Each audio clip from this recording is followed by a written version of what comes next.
Hello and welcome to Story Radio, the podcast for readers, writers and lovers of literature everywhere. Today we're doing an interview at the British Library. We're speaking to the curators of a fantastic new exhibition, Medieval Women in Their Own Words, and we're talking to the curators, Julian Harrison and Ellie Jackson. First of all, can you give our listeners an introduction to the exhibition, tell them a bit more about what it's about? So the exhibition is exploring medieval women's history. It's looking at how women contributed all across society, all the different roles they played. It's looking at women's achievements, the challenges they faced, and their daily lives in the medieval times. I was interested in the mechanics of the text, because books were not kind of almost disposable object that we have now. They're kind of much more precious thing, and particularly sort of how women's writing got into books. Could you talk a little bit about that? I think that the focus of our exhibition is called Medieval Women in Their Own Words, and we were really keen to actually use their own original testimony. So not to rely on what modern people think about them and not to rely on what their male counterparts wrote about them, but to really showcase their actual writings. And across the curation of the exhibition and the research that we undertook, it was really fascinating to discover so many documents and books which we now know were actually written by women themselves. And one of the kind of themes throughout the exhibition is women's education and women's literacy, because in the Middle Ages, women generally weren't educated to the same level as men, so it was harder for women to put their words down and to get their words recorded in books, but you can see various ways in which they were able to. So a lot of women authors actually used scribes because they couldn't write themselves. So you can see this with examples like Margery Kempe, who wrote the first autobiography in English, but she couldn't write, so she had to find a scribe, and she had great trouble. She went to several different scribes who all refused to do it for her. There's another little postscript to that story as well, is that the first time that the autobiography of Margaret Kempe was printed, they removed the authorial voice, and so until the actual only single surviving manuscript which we have on display was discovered in a country house in England in the 1930s by people hunting for ping pong balls, until that time nobody actually had her own words. It was all through a third person retelling of her story. A lot of the texts seem to come from Norfolk for some reason. Norfolk is the hotbed of medieval women for some reason. Yeah. But commissioning a scribe must have been economically a huge amount of money. Yes, exactly. So there were also kind of financial factors at play as well, with who was able to get their words written down. You know, the lower down the social scale you go, the harder it is to find women's words, and men's as well. Yeah. And also, it's kind of interesting who the audience was as well, because a lot of people were illiterate anyway. Was it kind of almost like an object of contemplation, or the book? Yeah.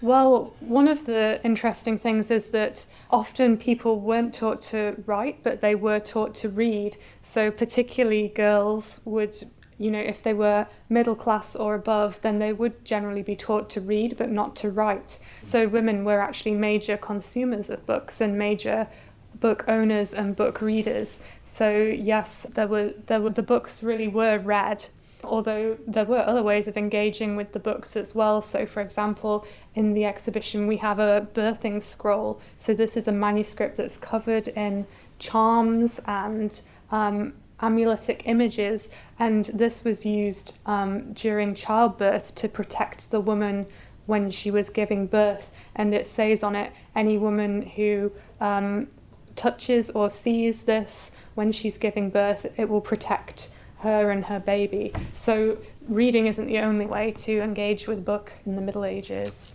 And I can also add to that also in the exhibition we have lots of letters, correspondence between women, which you can imagine were never intended to be read by anybody else apart from the recipient. There's a fantastic letter written by a lady called Margaret Paston, also from Norfolk in the 15th century, to her husband, asking him to send her crossbows and and poleaxes and armour because they needed to defend themselves because somebody had actually physically invaded our home. But at the bottom of the letter, then she goes on to say, but please can you also send me a pound of almonds, a pound of sugar and some cloth to make clothing for the children. Can you tell us a bit more about how the status of women, the views of women generally affected the roles they could play in medieval society? You know, how bad was it for women or how good was it for them? Well, there were definitely limitations placed on women. It was definitely a sexist society in which women were seen as inferior to men. Often they were seen as morally and intellectually inferior, although, for example, there were those who argued against such views, like Christine de Peasant, the first professional woman author in Europe. However, that said, I think women were maybe doing a greater variety of roles than people might think.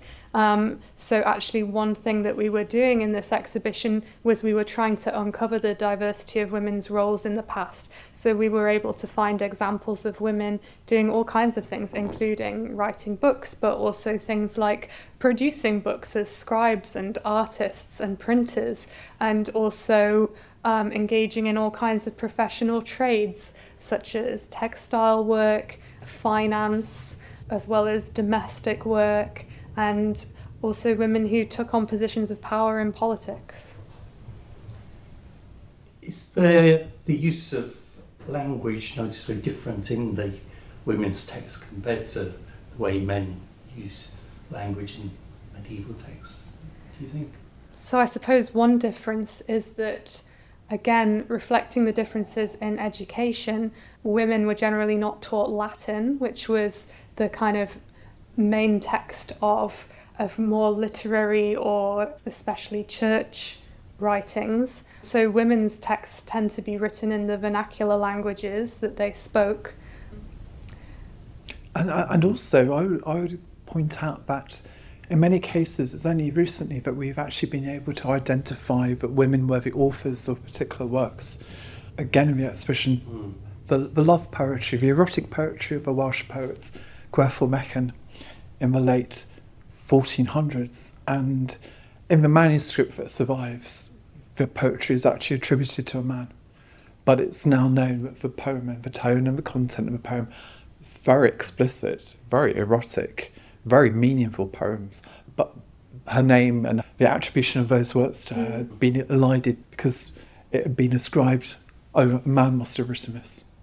What about the mystical texts? Is there a particular quality of those which is different to? Yeah, so in the female-authored spiritual works, you often get a particular female perspective that you can see coming through. So, for example, Julian of Norwich, who was this very important English mystic based in Norwich, she writes about God as a mother, as a very striking image that she uses. And Hildegard of Bingen, who was this very important German 12th century abbess and visionary writer, she talks about these female personifications of theological concepts, and she talks about the universe in terms of particularly female-oriented ideas of kind of fertility and growth.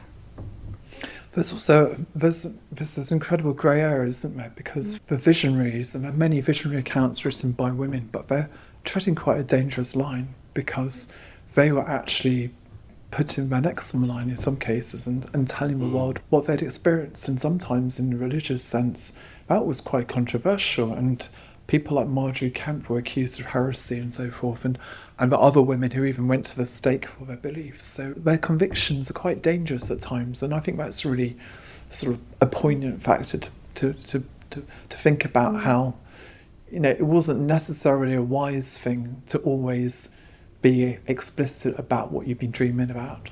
And because these women were often writing outside of the established church hierarchies, you know, they weren't able to have the same positions in the church that men could have, and which would give them authority, you know, because they were working outside of that hierarchy, then they were kind of figures of suspicion and people could feel threatened by their independence.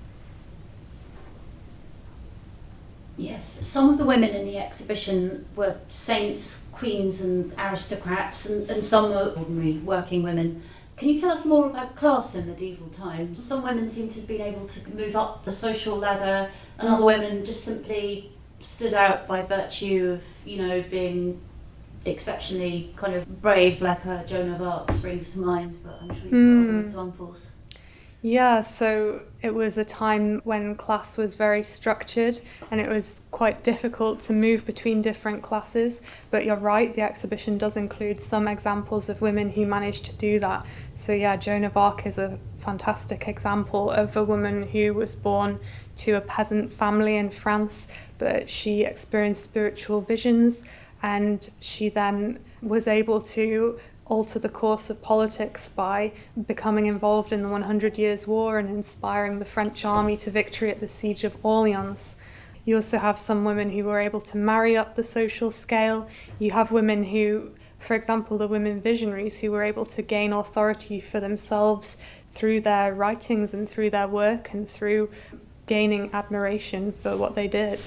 I was struck by the women in the Peasants' Revolt who just shouts out during a revolt. She cries out something like, "Down with the clerks!" Yeah, so this is Margaret Starr, who's right. taking part in the Peasants' Revolt in Cambridge, and her words are recorded in this account. She's the only woman who's called by name in the account and the only one whose words are recorded, and it's this wonderfully defiant cry of "Away with the learning of clerks, away with it." We don't know what happened to her. I think that's quite, it's quite interesting as well. The text essentially suggests that she may not have had the most happiest of fates afterwards. Because they were pretty brutal with the Peasants' Revolt. Most of the people involved were executed, weren't they? So. Well, the ringleaders were. Yeah. You have some interesting obstetrics texts which are quite detailed. Was there a dialogue between male and female medical practitioners, or were they just very separate disciplines, do you think? I think in general there was not a lot of dialogue. There was kind of a tiered medical culture where you had these elite university trained doctors who were male and who'd learnt their practice through books, and then you had these medical practitioners who were much more based in the community and who were using traditional practices that were handed down, and many of these were women, and they were using these kinds of methods that bridged the medical and the occult. Yeah, you have healers and midwives, and there are women who are clearly, there's Joan, there's this lady in the Welsh marches, the Border of England and Wales in the early 1400s, who petitions the King of England and says that she's been prevented from carrying out her medical practice. And again, if it wasn't for that one surviving document, we wouldn't necessarily know that there were women who were performing such a role at that particular time. And, I think the more that we investigated the stories of some of these women, the more it became clear to us that sometimes we're clutching because you don't actually know the full story behind them. You're reliant on one or two scraps of paper parchment, single testimonies, but for that one piece of parchment, Joan Julie's name would have vanished into the past. And it's probably the tip of the iceberg of all these other women medical practitioners who have vanished and who we just don't know about at all. And it also shows just how they were looked down upon and how they could actually be discriminated against. I really enjoyed the bawdy humour of the poets you referred to. I'm going to try not to mangle her name, but please correct me. Was it Gwerful Mechain? Mechain. Gwerful Mechain. Gwerful Mechain. And her poem to the vagina. Was life in medieval times more free-spirited than we give it credit for? Yeah, I think often today people see medieval times through the lens of Victorian prudishness, but that's not how it was at all. The Middle Ages was actually a time when people really appreciated quite earthy sense of humour, and there's a lot of medieval literature that is, a lot more explicit than you might imagine it would be. Do you think the documents in the exhibition suggest a flourishing period for women's creativity during this period compared to the eras before and after? Ooh, that is a tricky question because, I mean, there have always been women authors before and after, and yeah, I would be cautious of saying that there were more in the Middle Ages than at other times. I think it's always been something that has happened, but that has been often overlooked in favour of more famous male authors. That said, yeah, as you say, there are some fantastic medieval women authors, and yeah, they were working in all kinds of different genres, and you know, you get a sense of a really rich women's literary culture. And an example I pick up is this incredible illuminated manuscript which we have on display in the exhibition by a school of nun artists led by an abbess called Herod of Landsberg from the border of France and Germany in the 1100s, and they were most famous for creating the most incredible artistic manuscript called the Garden of Delights, which sadly was destroyed by the Prussians in the bombing of Strasbourg in 1870, and only one piece of artwork can now be credited to that group of nun artists, but it's absolutely phenomenal. And you know, that's again a really great example of how we're so dependent and so reliant on the evidence that survives, but you know, just thinking of what they achieved is absolutely astonishing. Being a nun seems to be relatively fun compared to being an anchoress.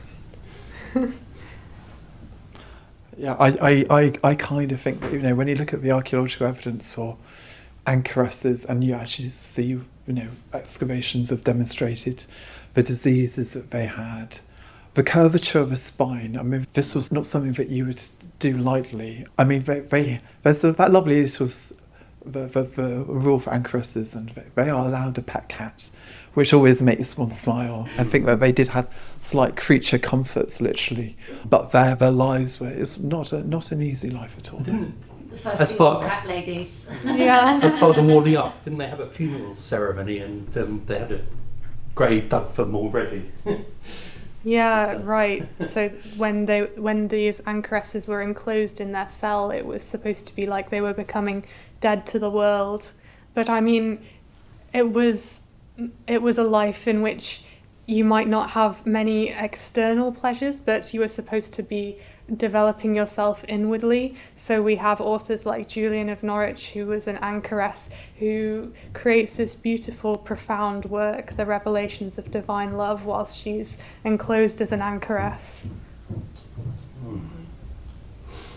And which exhibit, I'd like to ask you both this question, which exhibit surprised you the most? What sort of really jolted your own preconceptions or ideas when you were putting the exhibition together?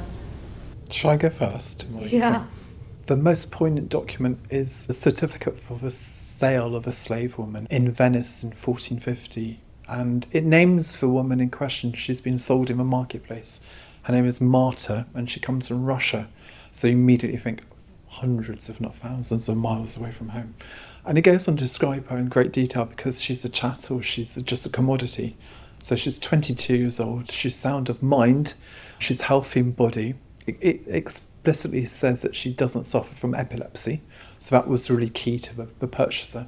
But then it goes on to say that we can't guarantee that she's never been pregnant, and that means that as part of the conditions of her being bought by somebody, she would have essentially performed sexual favours for her new master.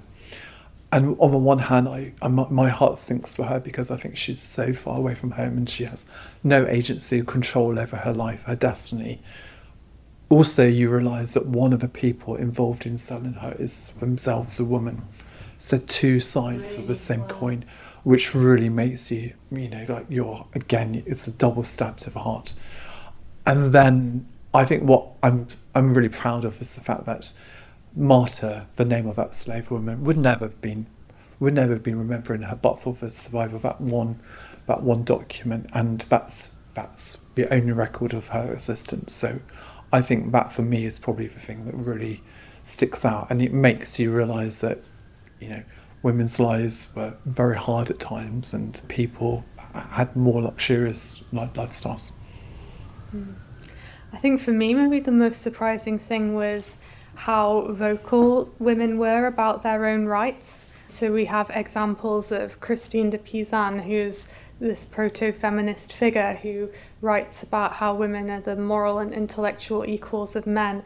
And we have people like Nicolosa Sanuti, who she wrote a treatise arguing against a sumptuary law, which was restricting what women, but not men, were allowed to wear. And she argues against this law by arguing that women should be able to do what they want because they have earned that through all their contributions to society. And you have someone like Maria Moriana, who she is someone who, again, is coming from a very disadvantaged place in society, in that she is a woman, probably a woman of colour.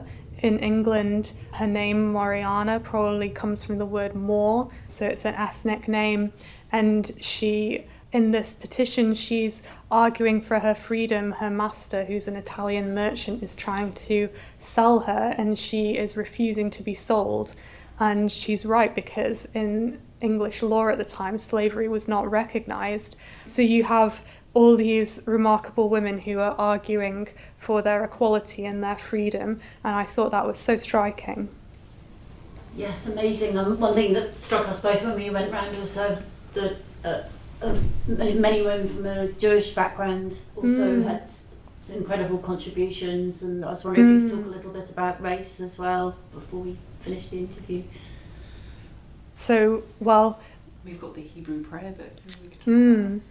Yeah, so in medieval Europe, then Jews were a kind of ethnic minority group who suffered a lot of persecution, but you can also see, their rich culture and their contributions to society. For example, one really surprising item we came across when we were researching this exhibition is a book which was published by Estelina Conat, and we realised that this is, as far as we know, the earliest known book printed by a woman printer under her own name in Europe, and she is a Jewish woman, and it's a book in Hebrew. And this was really surprising to us, because we'd initially thought that there was another book, a book which was printed by a German woman called Anna Ripgerin, which we were led to believe was the earliest book printed by a woman under her own name. But it was only during the course of preparing this exhibition that our Hebrew curator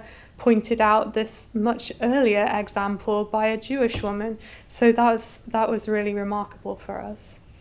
It's also really, we always have to think that medieval Europe was such a diverse place, and different cultures, different religions, different languages. We're also keen to show the influence of women from slightly outside the modern borders of Europe. So again, an incredible story of a lady called Sharjah al-Dor, who becomes the first female ruler or sultan of Mamluk Egypt in the year 1250.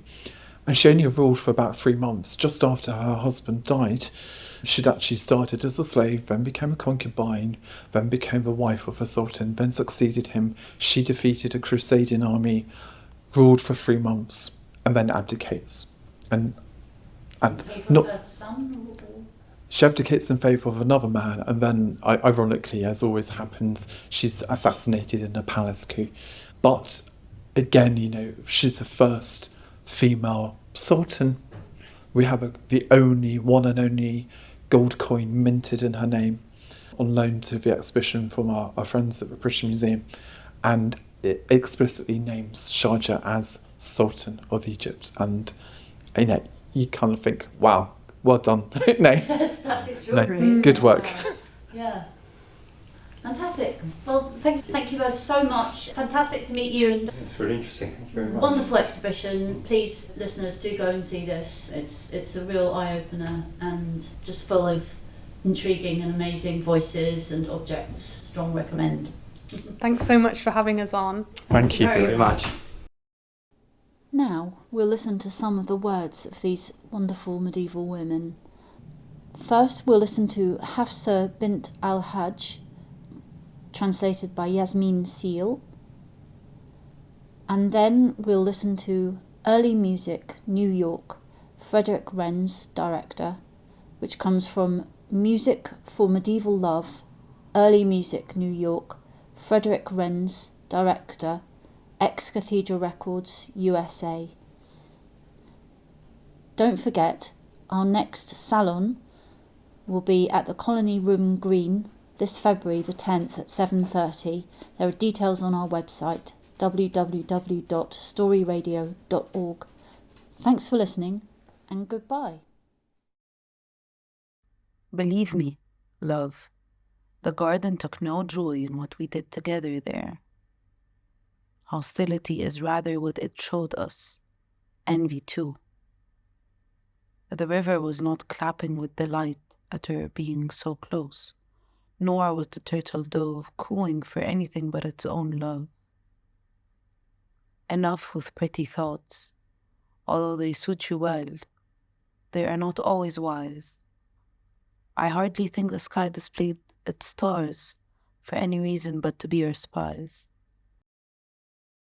لعمرك ما سر الرياض بوصلنا، ولكنه أبدى لنا الغل والحسد، ولا صفق النهر ارتياحا لقربنا، ولا غرد الكمري إلا لما وجد. فلا تحسن الظن الذي أنت أهله، فما هو في كل المواطن بالرشد.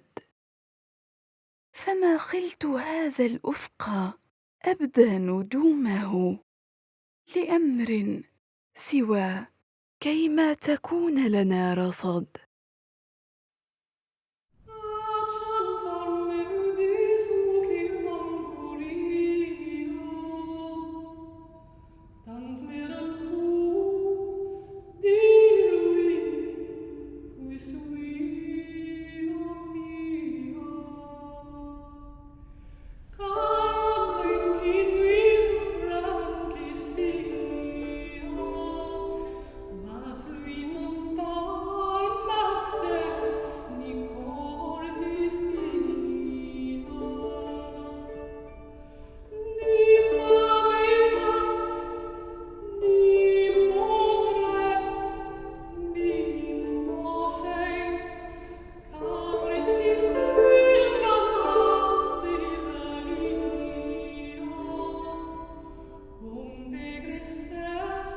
Jesus.